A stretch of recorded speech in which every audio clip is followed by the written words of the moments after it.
Hello and welcome to the Team VVV podcast for all your weekly racing game rambles.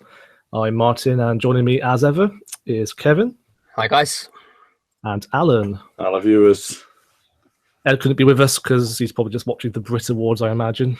As always, if you enjoyed the podcast, don't forget to give us a like and subscribe. This week we're giving away a PS4 code for Rock and Racing Off-Road, so do check the website out for more details. So, a few weeks ago, you may remember Milestone announced MXGP 3, and quite frankly, it didn't blow us away at the time.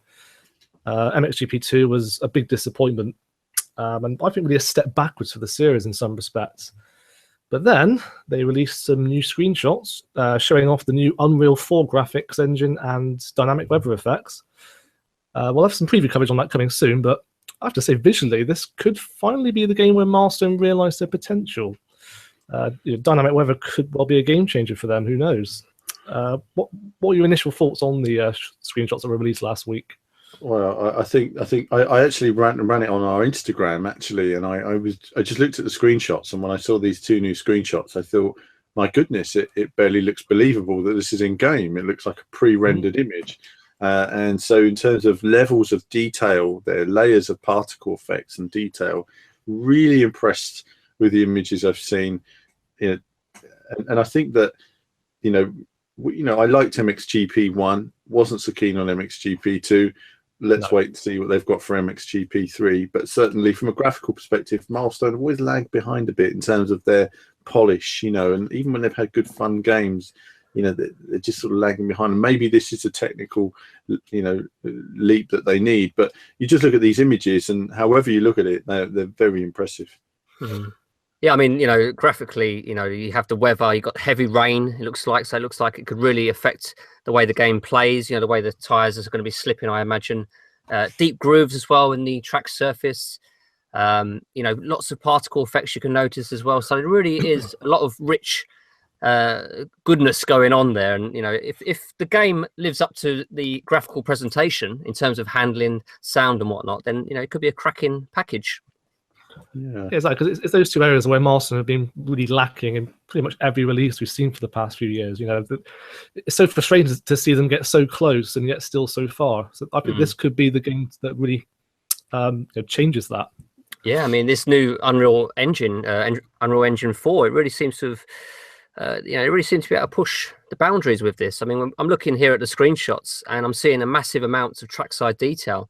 MXGP 2, did introduce a lot more trackside detail compared to the original, but they've really sort of gone up a level as well now. So we're seeing a lot of crowds, the cranes and vehicles by the side. It just adds so much to the experience. It's not huge, not huge tracks. So really, we should really expect more detail, with the environments and stuff. And it's just good to see it now because it was lacking somewhat in 2, considering it was built for the PlayStation 4 and Xbox One from the ground up.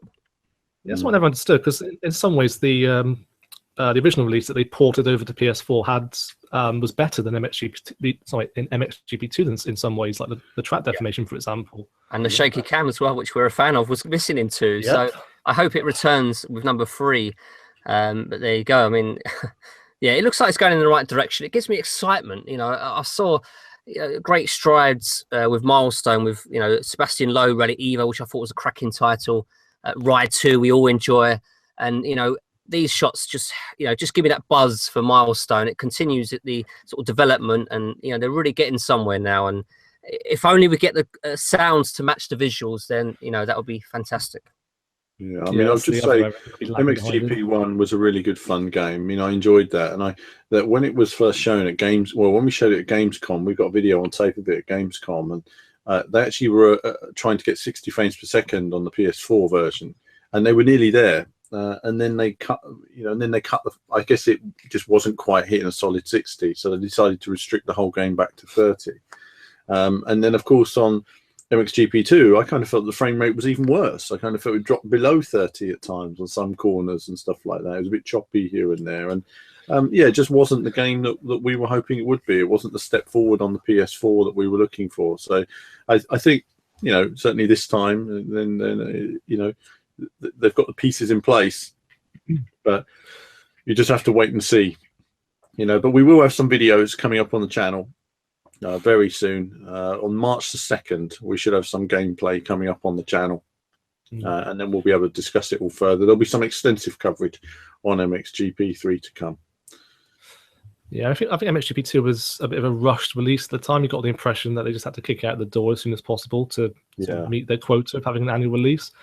And I mean, you've got to remember that they released 4 other products last year as well. So last year was a crazy year for Marvel. Amazing turnaround, isn't it?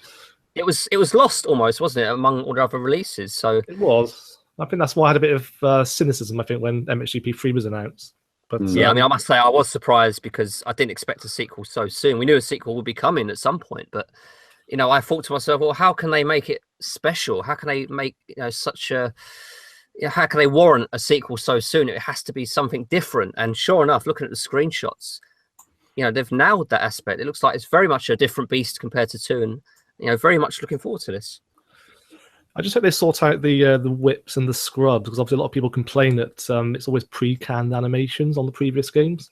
Yeah, and the general lack of control in the air as well. It was quite stiff once the rider got into the air, so he didn't have that sort of degree of control that perhaps you need in a game like this, where control is everything. And it's another thing that actually bugged me with MXGP2, and I'm not sure how they're going to get around this, but the reset of the bike was very harsh at times. Like, you feel that at some points you could get yourself out of trouble, but the game would reset you anyway. That. But then how do you get around that? Because these tracks are so tight. So I'm not sure how they're going to, get around that. But I'd like to see manual respawns and maybe a countdown for an automatic respawn. Maybe that's where they should go with that. That was very frustrating, actually. I remember it really disrupted the flow of the race a lot of the time. Yeah. But yeah, hopefully it looks like we'll be proven wrong then with MXGP3 with any luck. But we'll find out shortly in our upcoming preview footage. So in terms of major releases lately, obviously last week we had the Dirt Rally VR update. We've all had a chance to play through it now a bit. I think initially it's a good sign that it didn't make any of us ill. I did worry that we wouldn't even make it to this week's podcast if we played it too much. Have your impressions changed at all since you first played it now, Kevin? Yeah, to me it's there's something lost in translation there. It's hard to put the finger on it. I mean, I guess the suspension perhaps is the main culprit. It feels like you've got a car with the best suspension in the world. And a lot of that fear of the stage. I mean, Dirt Rally is a really stressful game, let's be honest. But when I stick on the PSVR, I feel like a driving god. I am a driving god. And, I just feel like I can take on all the turns. It's not a problem in VR. Now, people will say, okay, it's easier to judge corners because you're physically in the car, as it were. But to me, honestly, okay, you will get some gains from that, of course, but I don't feel like it. You shouldn't get this much of a gain. It shouldn't be this easy. You sliding around the turns. It just feels like the car is able to do it effortlessly. I don't feel the tires are making the grooves through the tracks. Which is made worse by the sound effects, which are lacking when you slide around the turns. And the force feedback using the T300 as well is lacking, especially on the icy stages. On the icy stages, I'm able to drift on a whim. And, I'm pretty hopeless at drifting. But, here I am in second and third gear, just, controlling the car beautifully, very easily. So to me, there's definitely something lost in translation. It's definitely more simple. I've read numerous comments on people that have said, couldn't get on with Dirt Rally. However, I find it easy in the PSVR. The leadable times are tumbling. So, I mean, I think that's about all you need to say on that subject. But for me, it's a lot of fun. It is the best PlayStation VR racer. I think we could all be agreed on that because it doesn't make you sick like Drive Club. It's a lot better visually, the fidelity.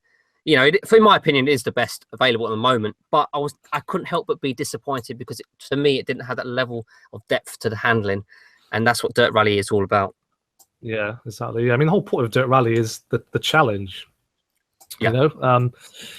Would you say it's worth $9.99? Yes, I do, because of just it's to me it's the first racing experience that's worth having a go. That's really worth spending your money on. I mean, it's only £10 really. It's not a lot, and for me, it's the most complete package it's just, you know, if Dirt Rally didn't exist, as if this was the first we saw of Dirt Rally, I'd absolutely love it completely.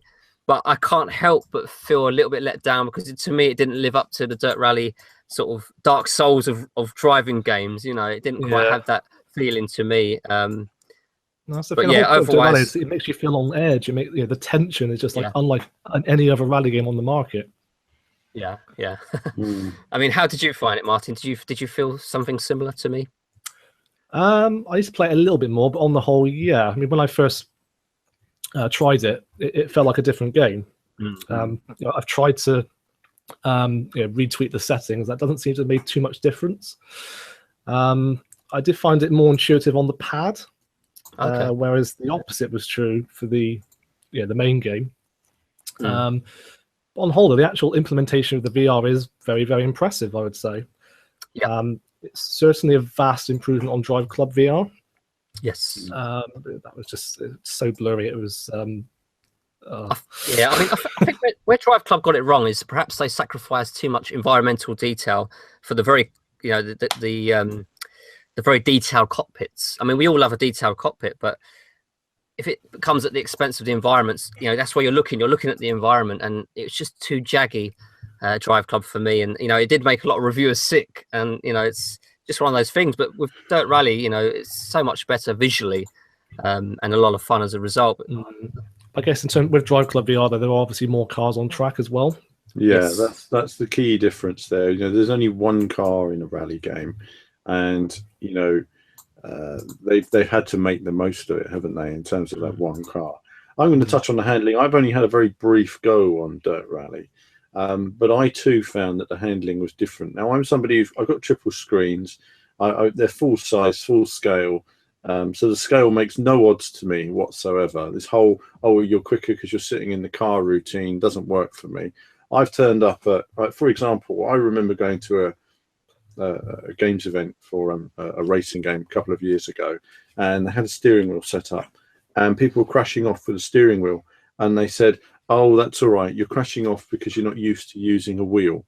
And I got on there and I crashed off, and I said, "No, there's a problem with the wheel handling." "No, but you're probably used to using a pad," the guy said, "and you're not used to using a wheel." "No, I use a steering wheel every day of my life. It's my job to race racing games." That's the wrong person to say that to. All right.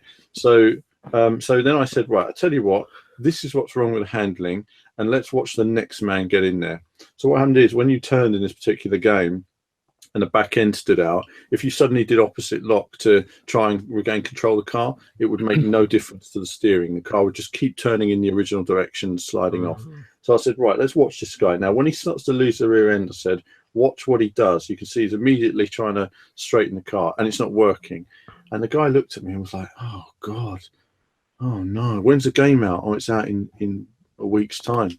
Can't fix it." And so it was just one of those things. So with the VR thing, I've spoken to Paul Coleman, and we're going to have an interview with him coming up on the site with your interview feature, Martin, and. He's spoken to the development team, and as far as they're concerned, there is no difference between the PlayStation version and the PSVR version. Well, all I can say is I just ran a quick run on Monte Carlo Lancia Delta at night, and I've got a video on the channel of me racing that same track with a wheel, and I went round it, and I was braking much later and driving recklessly. And I was able to make it round, and I just felt like the car was a toy car. It felt like it had no weight. It felt balanced when I was braking too late for corners. I then took the headset off and then raced it again with the controller, and suddenly I was braking, and the rear end stepped out on me and bumped off the wall. And I was like, that wasn't happening before. So there was definitely something different with the handling somewhere in terms of weight implementation. And it just seems strange that Codemasters are saying that's not the case. But, the proof is going to be there on the leaderboards. People are going quicker. And if they put that down to VR, well, it's just pure nonsense as far as I can see. It's not just, I can see the corner a bit better, therefore everybody's faster.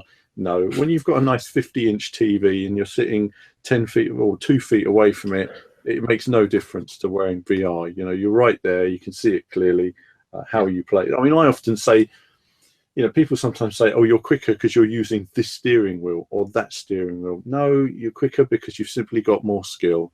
It's as simple as that. So it will be interesting to see, like you say, the leaderboard is the proof in the pudding, and it just shows that there is a difference there. And we're not the only people who felt it. Other people have felt it as well. But I think a lot of Codemasters fans come out very defensively, saying, "Oh, well, you said something's wrong about the game." And I often say, well, no. If you're a fan of Dirt Rally, then you should be concerned when something isn't working properly in the game, because we have to point out Dirt Rally was our game of the year, so exactly. We all love it. We really do love it.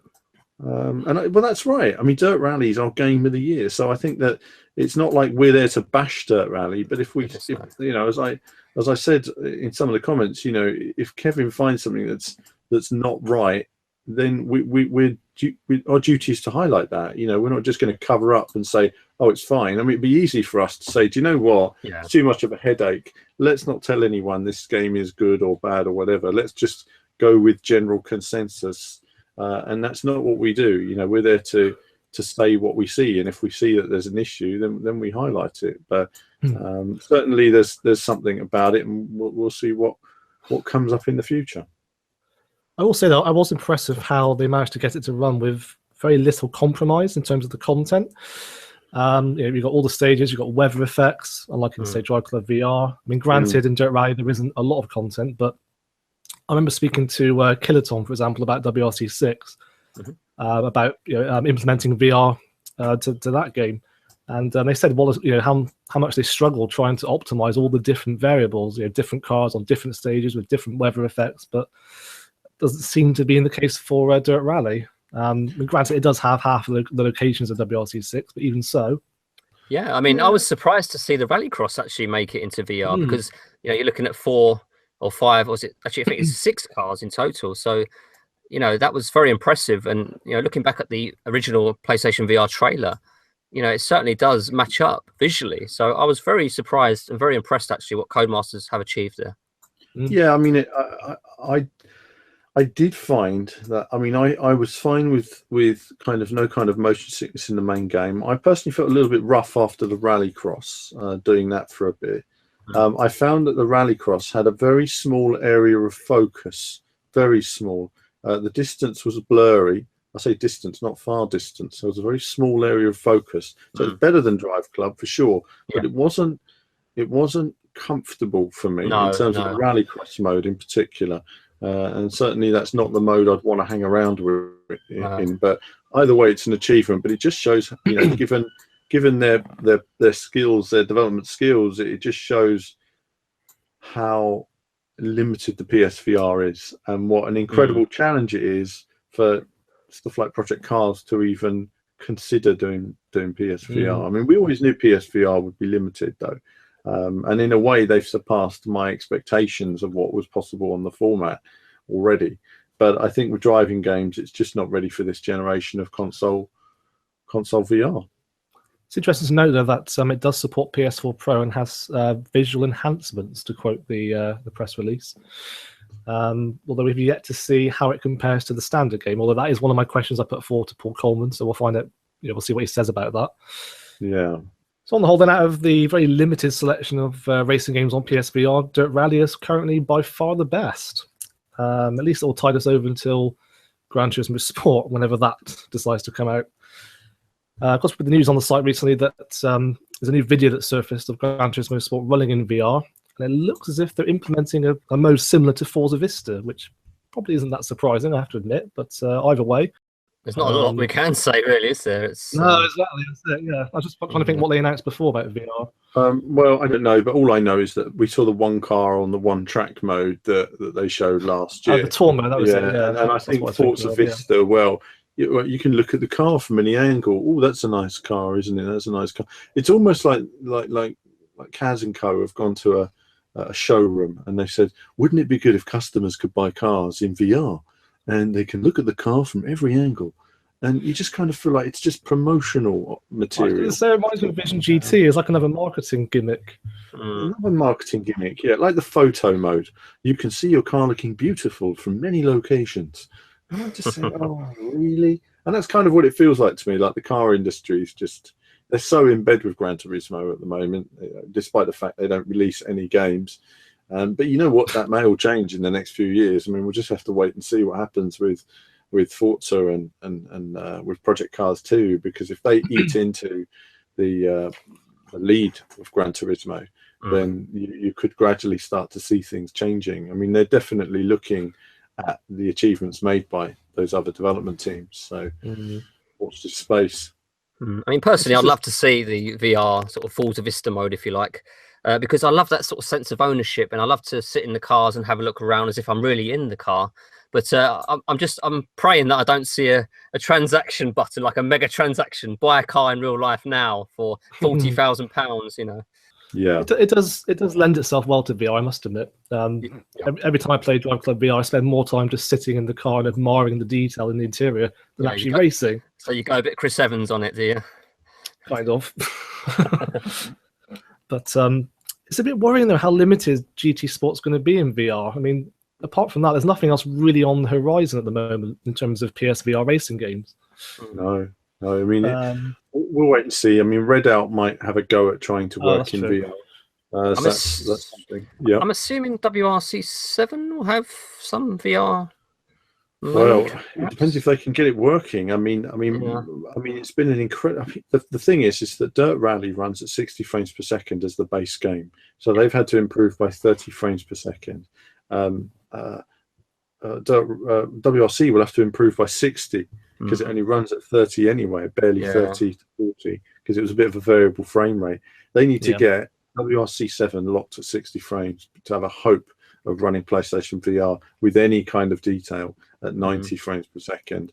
And at the moment, I just don't see them achieving it. I think their graphics engine is, needing work. I think to get them there. I mean, this year, dare I say, I think WRC really need to be hitting that 60 frames if they're going to be competing with the Dirt Rallies and the Dirt 4 of this world as well. So it's definitely a pressure year for Kiloton in marketing terms. Don't forget, Gran Turismo, Project Cars, and Forza will all be aiming for 60 frames per second. So I can't see it coming to PSVR personally, just because obviously they struggled getting it to run on Oculus Rift. Yeah, good point, actually. Yeah.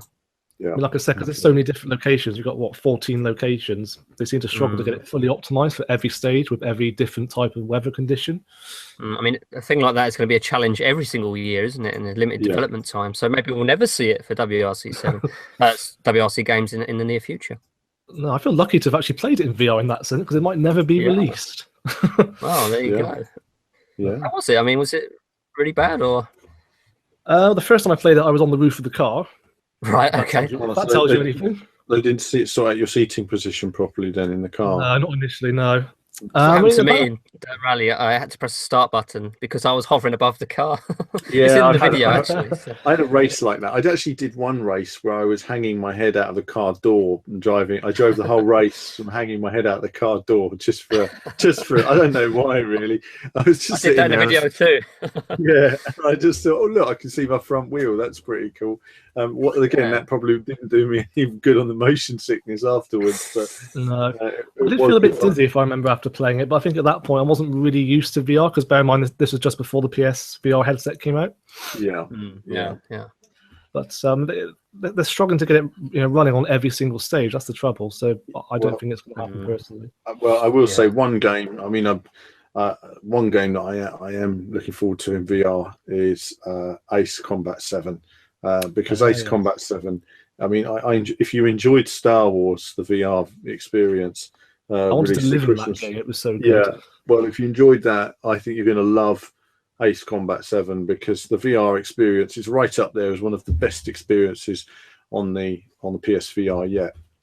Amazing, really immersive, gut-wrenching at times in terms of the dogfights and stuff. You really do feel like you're up there flying around, spinning around.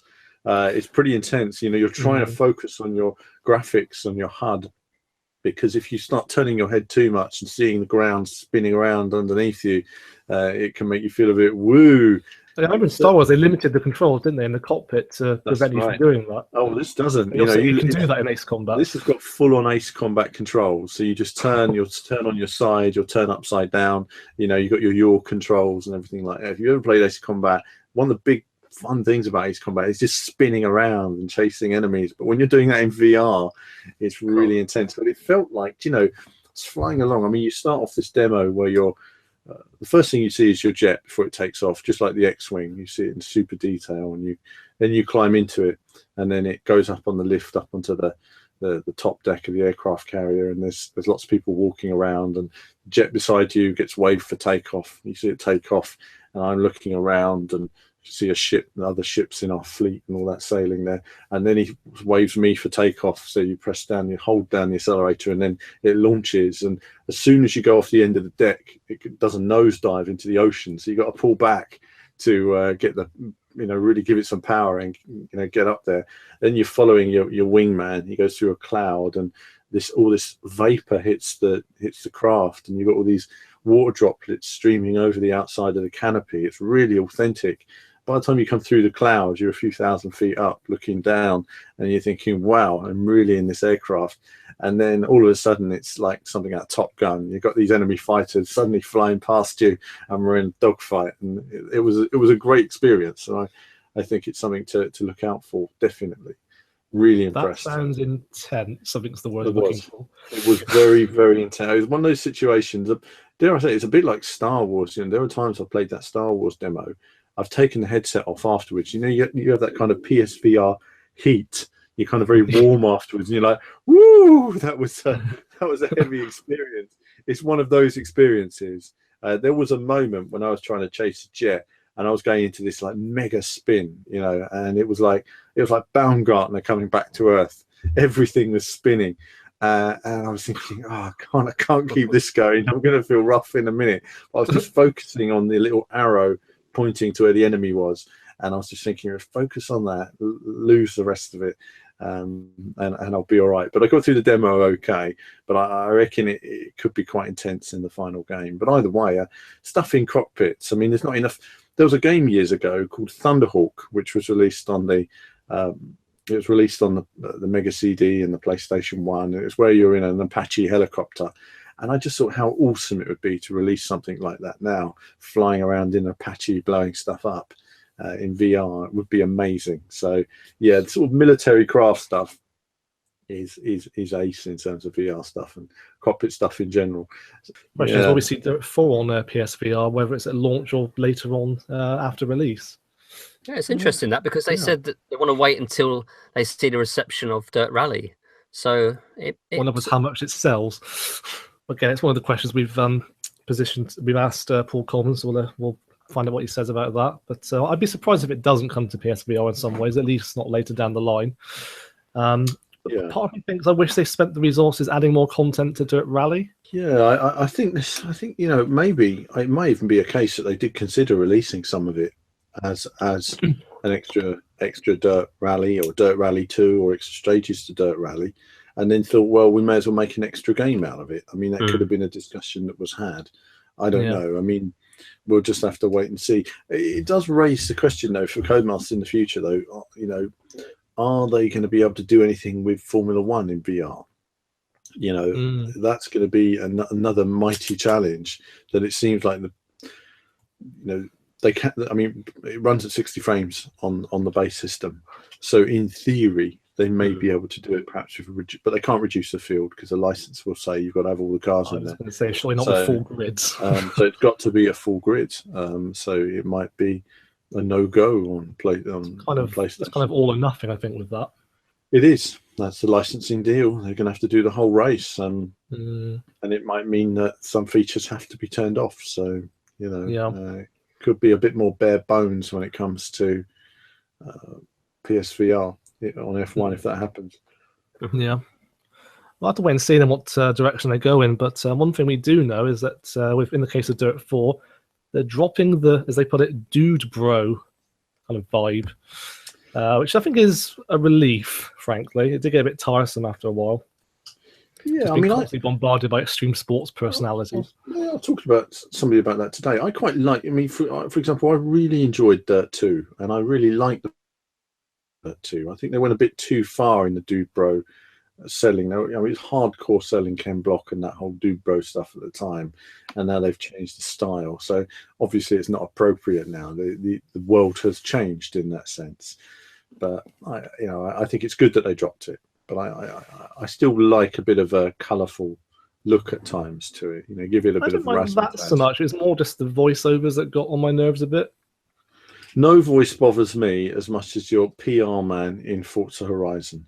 That's the guy I really. Hi, how are you? I'm your friend. Yeah, why don't we race now? Oh, you're so good.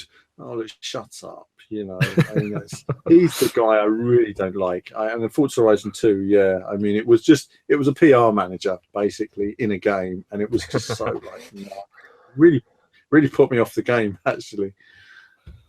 I don't think you could skip him either. That was the most annoying thing. No way to skip him. Also, a shout out to the narrator in the original ride as well, which was quite annoying. Yes, that's true. Yeah, he was very monotone, wasn't he? If I remember, it sounded like they're trying to replicate Forza in some ways. I can't even remember now. Like kind of prestige, Yeah.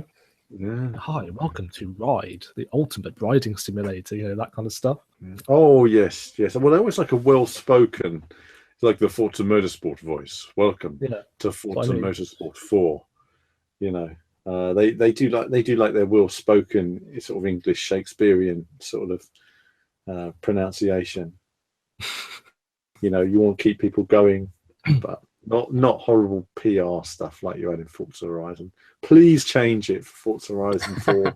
It wasn't as bad in Forza Horizon 3, I will point out, but it was still, you couldn't skip it. No. Yeah. I don't mind it too much if I'm in a hurry and I can skip it. It's not too bad, but when it's forced upon you, it's just so overbearing and it's too forced. I don't like the GPS that wants to keep sending you to different routes. It's like, just leave me alone. It's almost like the crew all over again. Do you want to do this mission? It's like, no, I don't. I just want to drive. Please let me drive.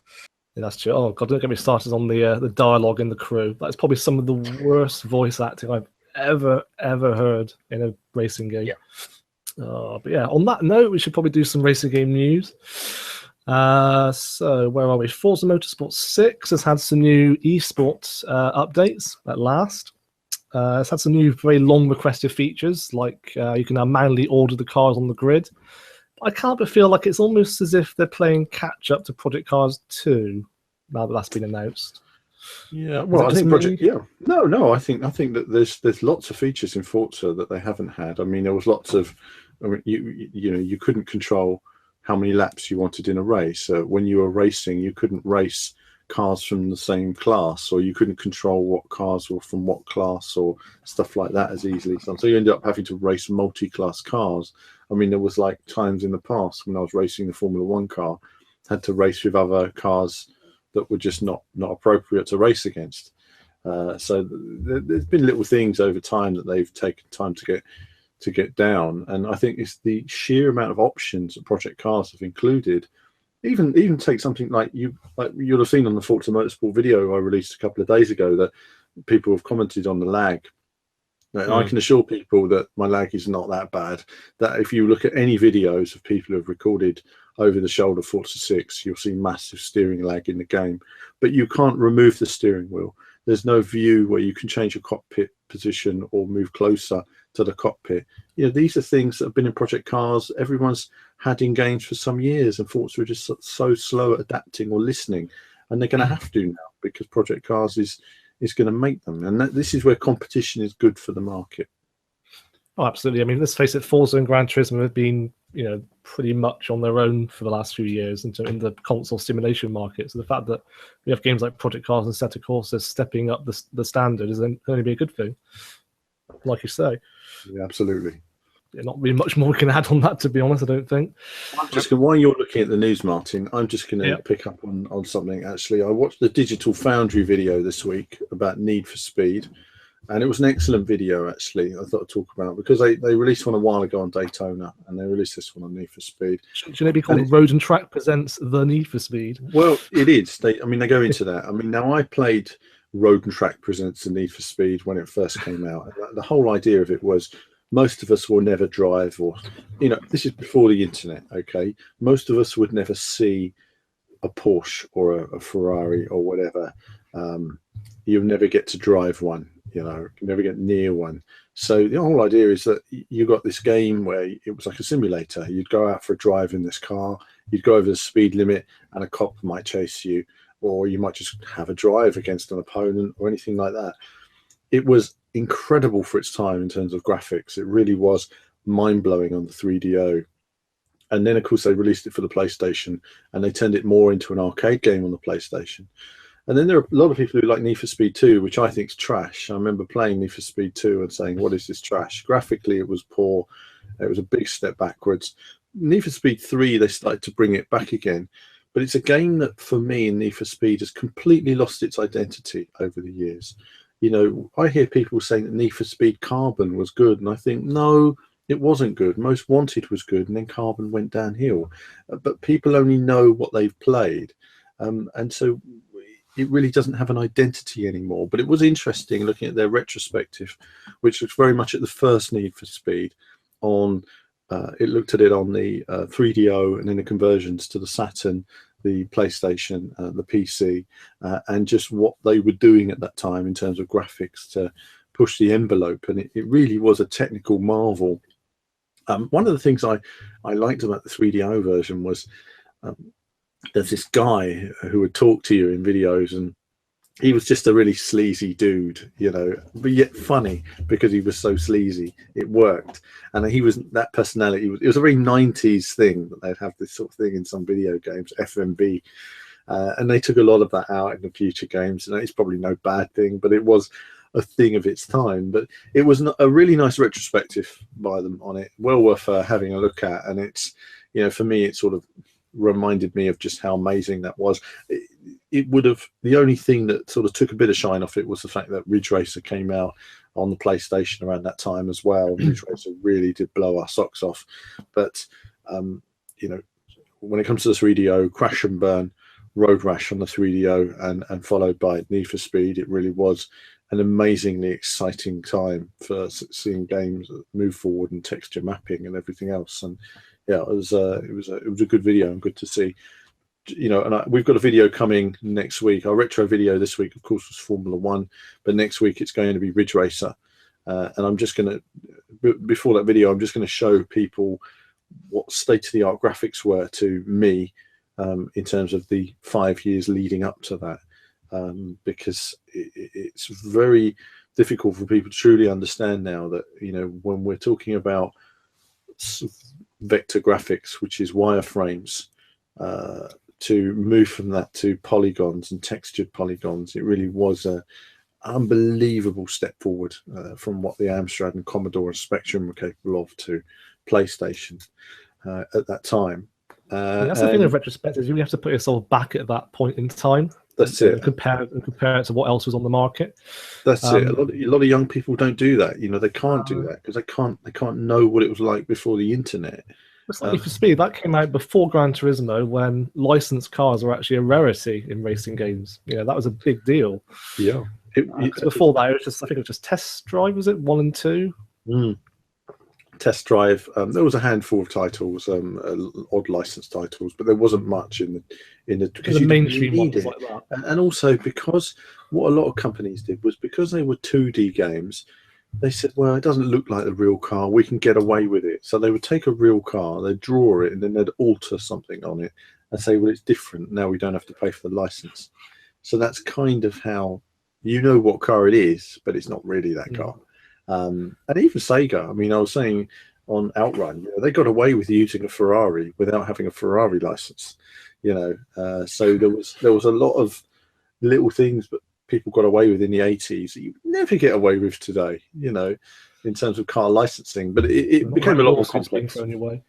Well, when cars went 3D, I mean, like Gran Turismo and stuff. I mean, Gran Turismo long used the excuse that, oh, we can't have damage because of this, that, the other. But you know, and a lot of these car companies like to use these excuses and stuff like that. But yeah, I mean, seeing that period of like you say, seeing Formula One this week, and for people to truly understand how to move from Senna's Monaco Grand Prix to Formula One, the game on the PlayStation, was massive.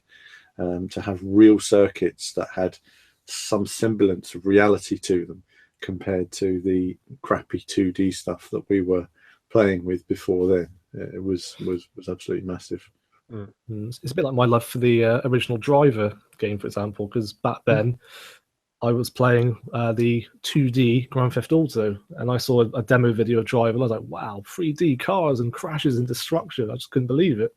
Yeah. I mean, what was great about these games, I mentioned it on the demo one video, was there was a game Warhawk on there and stuff like that, and I was saying they didn't care for the limitations of the hardware. They just did ideas, and they just made them happy. I mean, let's face it, the PlayStation wasn't really equipped to do Driver justice. It had massive amounts of pop-up, and but yet they just went ahead and made the game, and they knew they had a great game, so they just went with it, said, oh well, we'll do what we can with building the environments. Yeah, the time when developers actually took risks. They did, yeah, big risks, and they just went with gameplay over graphics, and just said, right, that's the gameplay. Now we make the best graphics we can, and gamers didn't complain. Yes, the pop-up was a bit crappy in Driver, but people saw beyond that, whereas they wouldn't now. I mean, now the graphics are, dare I say, it's how games are marketed to people now. Really, it makes, you can't have a piece of it now. You've got to have all of the parts in place. Not having good gameplay without good graphics just isn't going to sell it. No, the people did complain about Driver 2 because the frame rate was so bad it was borderline unplayable. Yeah, Driver 2 was very disappointing. It dropped without trace, really. Didn't do very well. But that's another thing for another time, Martin. We'll definitely have a retro video looking at Driver and Driver 2, that's for sure. Yeah, there's so many. People are requesting games all the time for retro, and we'll get there. There's literally hundreds of games, so that will take time. But exactly.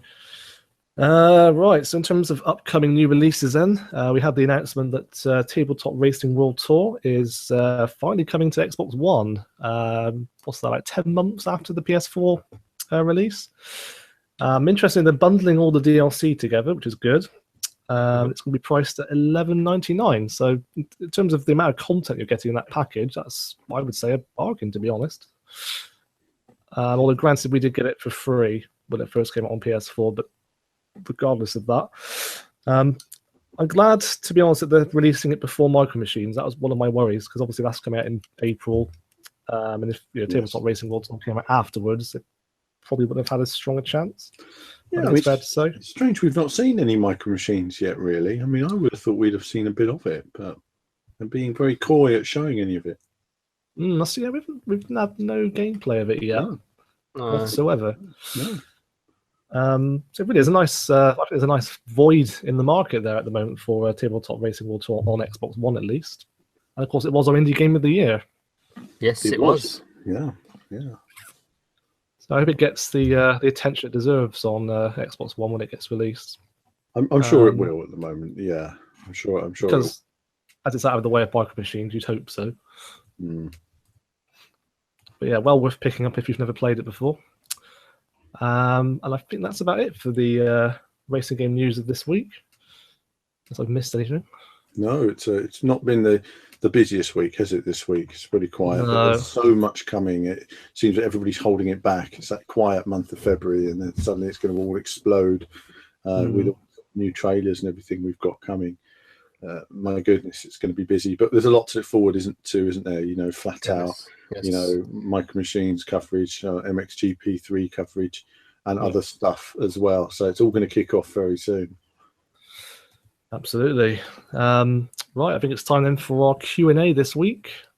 Over onto Facebook, first up. I recognise some of these names. We get a lot of regulars each week.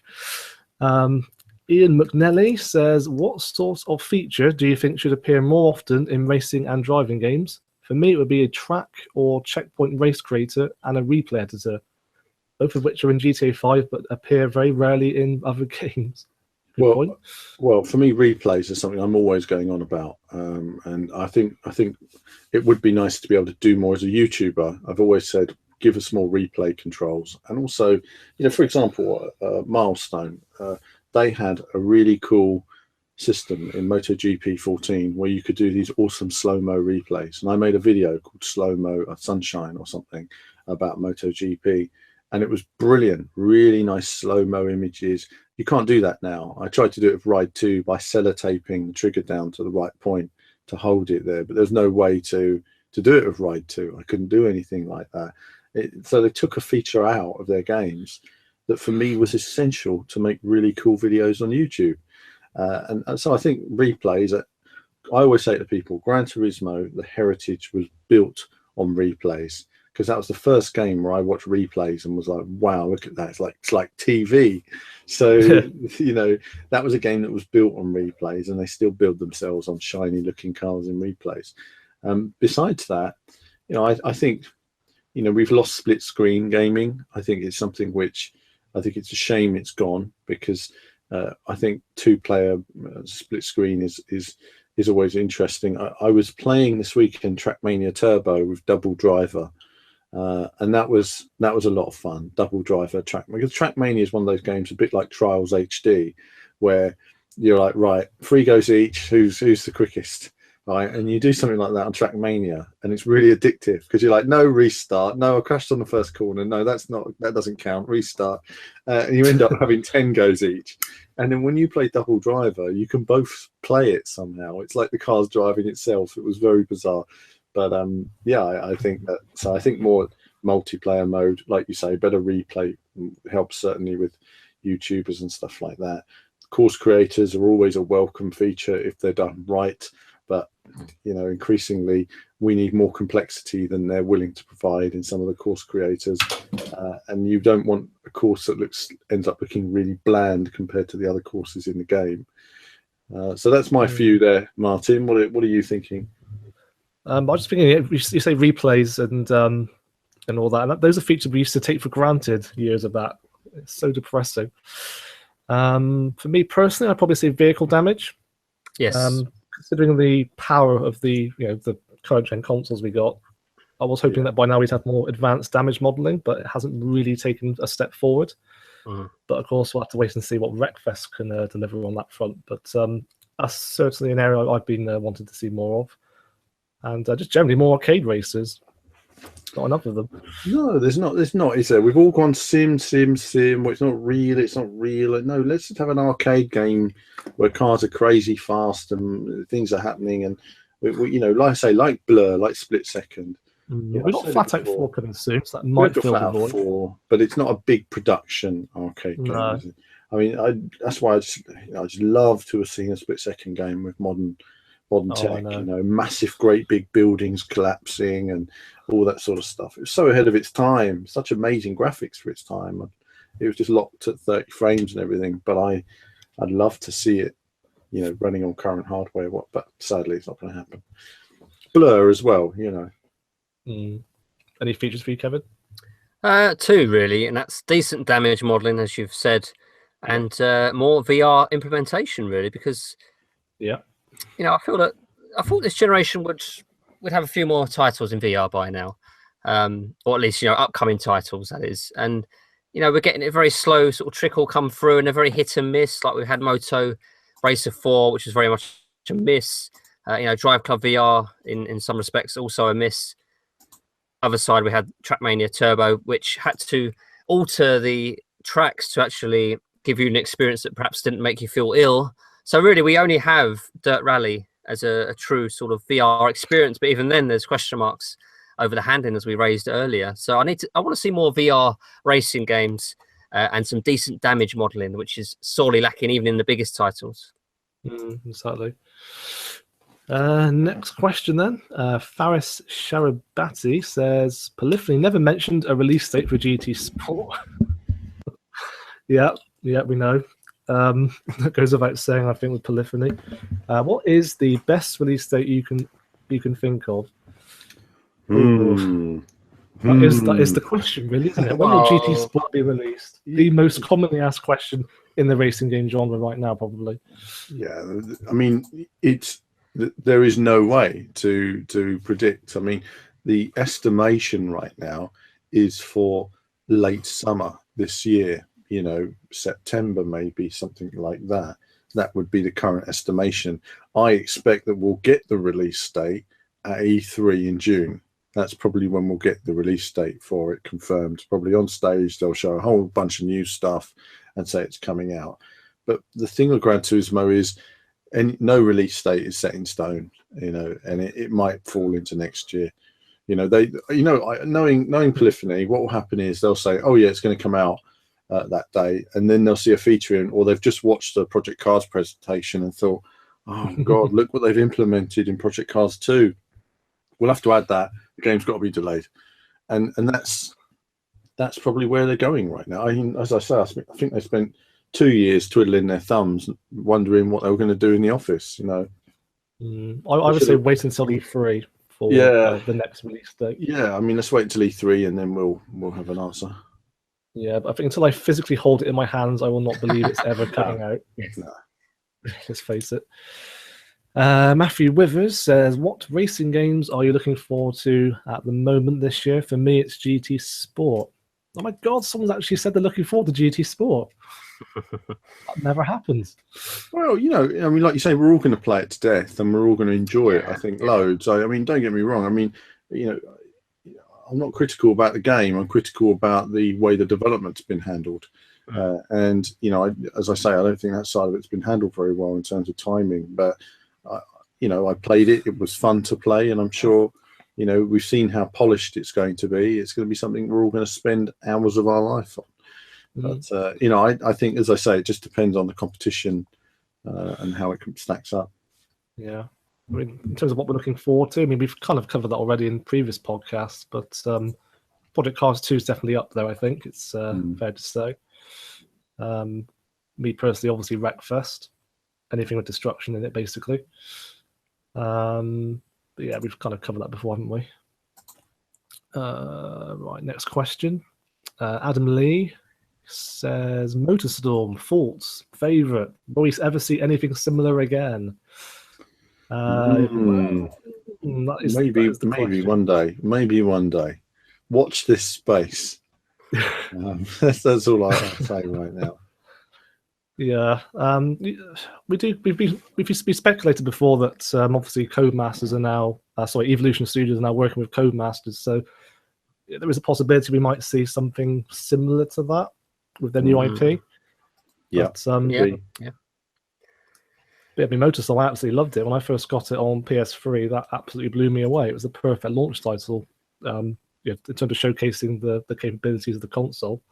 The mud splattering effects and just the onslaught of destruction and the sheer variety of vehicles. I mean, no other game has let you race cars, bikes, trucks, buggies, all on the same track. It was just absolutely bonkers. I loved it. I really miss that kind of sort of carefree racing game, if you like, now. And Pacific Rift really improved pretty much every aspect of the original. I wasn't so keen on Apocalypse, though. I don't know if you guys have played that one, the one in the city. Yeah, I didn't like it. I wasn't keen on it. It lost something there. Lost a lot, yeah. Concept was there. It was very high concept. And I think I could imagine them seeing drawings of stuff blowing up and things happening and everything. But in reality, it came out after split second as well. That's the trouble. Yeah. Which did the whole environment destruction thing could be better. I remember, though, it got massively delayed there because there was a disaster in Japan that was too similar to the game, and consequently, it didn't sell very well at all. So I think it's largely forgotten, sadly. But yes, I would love to see a return of Motorstorm, to answer your question. Next up, Boris says, which games do you find overrated and underrated? Good question. Well, for me, I'll kick off with my two straight away. It's I think Redout is underrated in terms of just people in general not talking about it. I think Redout was an extremely exciting game last year on the PC for futuristic racing games. I think Grip as well, that could be one that deserves a bit more attention when it comes out. I think overrated, I think Need for Speed. I mean, Need for Speed has kind of an avid audience that raves about it. and I think it's a game that doesn't even have manual gears. You know, it launched with no manual gears, no cockpit cam, no use of steering wheels. It should have been slated by the community, but the fanboys will still defend it. And in that sense, I think it's overrated. Need for Speed needs a right kick up the bum, and it needs to figure out what it is as a game and as a genre. So that's my sixpenny worth. Underrated, you know what I'm going to say. Driver San Francisco. Yeah, always. What a game. What a game. Has to be Driver San Francisco. Yeah. I've already talked about that game to death, so I won't bore you anymore. Overrated. I feel a bit conflicted saying this, but in a way, Forza Horizon 3. I do really like the game, but I don't think it's perfect. There's a lot of media outlets have been saying. Don't get me wrong, it's a solid racing game, but it's by no means perfect at all. No, it's graphically and technically it's a marvel. But gameplay wise, it's quite light. It depends how you play. I think if you dip into it at a sort of leisurely pace, it is better. But if you just go through the campaign and rush through it, it does get very repetitive. Yeah, that's the trouble. So in that sense, it's not the second coming of racing games that it's been made out to be. I think that's because there's not enough challenge there, though. That's for me. I'm in a race and I'm just going round and round. It's not challenging me in any way. I'm not finding anything as tricky, and it feels like a grind because I'm not developing as a driver. I've started a race. I'm driving around. I know I've got to do to finish. I'm like, oh, let's get through this. It's easy to do. There's no real challenge there. I'm not developing in any way. I don't feel like when I've got through 10 races on Forza Horizon, I've learned anything or I've become a better driver. I think that's the thing. You're already in the right car. The cars are really easy to drive. They're very approachable, which is good for mass market. And like you say, a lot of journalists out there don't know how to play racing games. So if they can pick up a racing game and play it, then they'll call it a good game. And therefore overrated. It's a good game, but it's not a great game. Yeah. I guess for me, Sebastian Loeb Rally Evo would probably be underrated. I felt that game had fantastic physics. Okay, it was a bit rough around the edges in terms of graphics, and the sound was pretty poor, let's be honest. But in terms of sheer physics and giving that sort of on-edge experience, driving a rally car at the limit, it certainly didn't disappoint. And I guess for me, overrated would be Need for Speed Most Wanted 2012. Okay. Yes. Oh, Need for Speed Most Wanted 2012. Not good. It was a terrible, terrible game. And I made a video utterly slating it, just how bad that game was. Again, for me, I mean, dare I say it, I met the developer, and I'm not going to say what he said to me, but he said a few things about what I said about his game. And I was like, yeah, so what? That's what I thought of your game, and I stand by it. If a developer, you see, because I just say it as I see it, and I think that's the funny thing. A lot of people go on YouTube comments and they'll say a game is good or bad or whatever.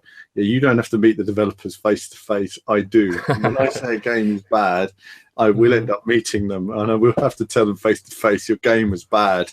So they don't always take kindly to it. But you're absolutely right there, Kevin. I didn't mind it, but it wasn't as good as Hot Pursuit, but.